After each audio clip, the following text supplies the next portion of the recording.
Over the years, my love for Star Wars lore has gone wild.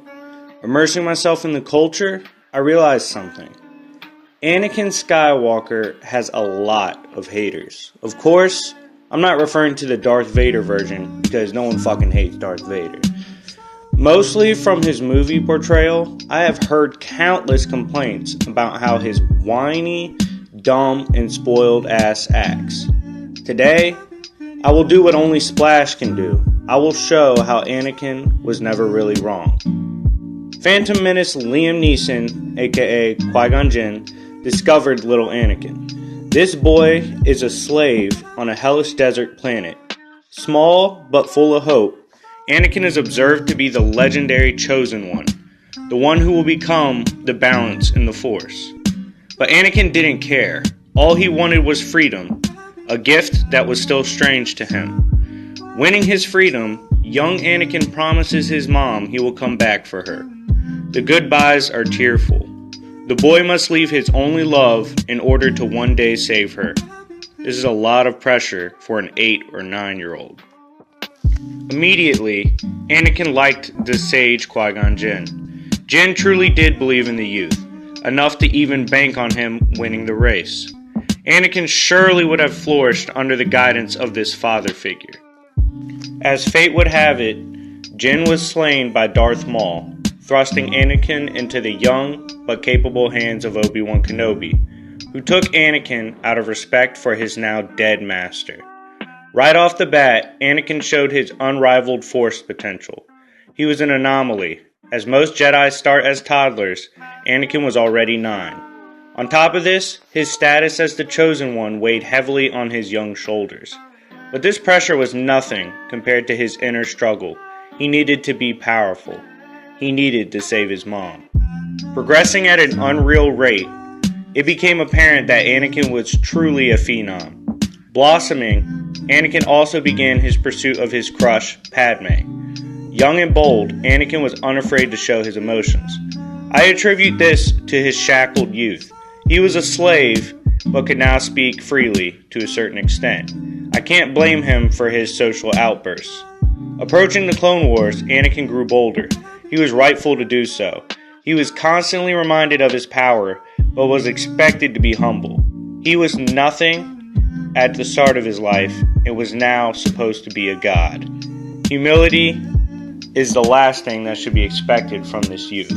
Now, we enter the first true tragedy, Anakin's first glimpse of helplessness. A teen, Anakin saw his mom in his visions. She was in pain. Leaving Padme behind, Anakin took off, searching for his mother. He found her soon enough. She was in a tent, still a slave, battered and a wreck. When she saw Anakin, her heart swelled with joy. Her baby boy had grown into a powerful, handsome young man. But for Anakin, tears flowed freely. His growth, his power, was his way to free the only love he knew in his hellish homeworld, his mom. Now, as he was strong, he had returned, and he found that he was too late. Young Anakin, with all his power, couldn't save the one person he needed to save.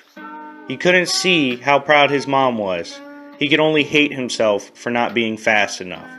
As he looked up, Anakin's pain grew, and he went cold as he butchered those who butchered his own mother. The pain Anakin felt caused Yoda pain from across the galaxy. The dark side now had an opening to exploit. The Clone Wars raged. Anakin and Kenobi squared off with the legendary Count Dooku. Taken out initially, Skywalker bounced back, and after impressing Dooku with his already evident talent, Skywalker lost his hand and was subdued. Bouncing back from this time of loss and failure, Anakin became a war hero. His courage and power left comrades in awe, and Anakin taught young Ahsoka Tano the best he could. On top of this, Anakin had his secret love with Padme. His brotherhood with Kenobi, love for Padme, and affection for Ahsoka kept him afloat, but the truth was, Anakin was always on the brink of drowning. Another heartbreak was the loss of Ahsoka. Wrongly blamed by the Council, Ahsoka left the Order, filling Anakin with guilt and sadness. Somehow, he had failed his young apprentice. Later on, Anakin overwhelms and defeats Count Dooku, and is goaded into beheading him by Emperor Palpatine. Soon after, the decorated Anakin was put up for a council seat. He was denied. Anakin was furious, and rightly so. He was powerful, experienced, and qualified. While expected to bring salvation to the Jedi, he wasn't good enough to have a seat on the council. This furthered his doubt in the Jedi's way. They were ignorant and passive. They were alienating Anakin. They created Vader. Anakin began having visions of Padme and his unborn children dying. Dread filled Skywalker. Here he was, with all his power, and didn't know how to save his family, just like he couldn't save his mom. Palpatine struck. He told Anakin of power, unapproved power. He promised to instill the ability within Anakin to save his family.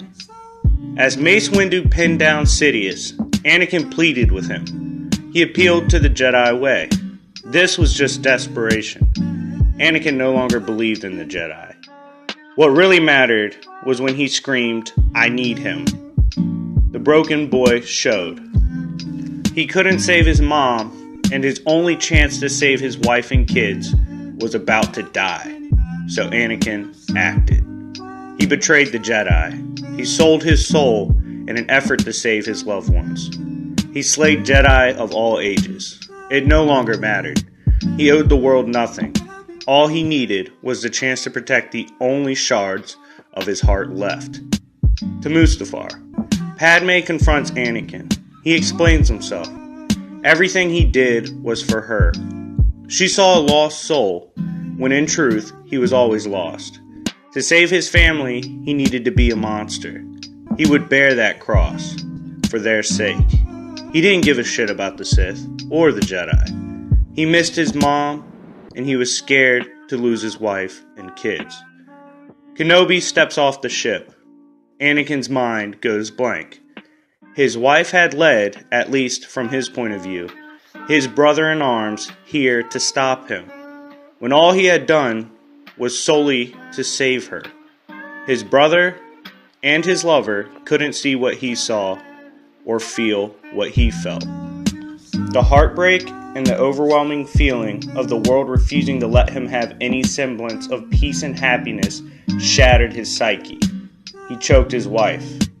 He battled his brother Obi-Wan. As he burned alive, disfigured, Anakin screamed at the tearful Kenobi, "I hate you." Kenobi blamed his choices, his actions, and truly failed to understand Anakin. Anakin grew up a slave. He exchanged his shackles for new ones, the prophecy and expectations of the Jedi. He failed to save his mom. He had to love Padme in secrecy. He gave his all to a war that robbed him of Ahsoka Tano. The Jedi called him unworthy, yet expected him to be the one to save them. While most see the powerhouse who cried whenever he didn't get his way, they refused to see and acknowledge that with all the power he had, he still was helpless to save the few that really mattered. Anakin was asked to save the galaxy, while no one ever bothered to save him. Thus is the tragedy of Anakin Skywalker. Anyways, let me know what you think. Like I said, a lot of people call him a whiny bitch, talk about him being a spoiled brat, and they seem to really refuse to acknowledge his complex and tragic character. Let me know what you think. Like, subscribe, comment, hit me up on Discord with more ideas and we can just talk. It's been your boy Sir Splash, and I will see y'all later. Peace.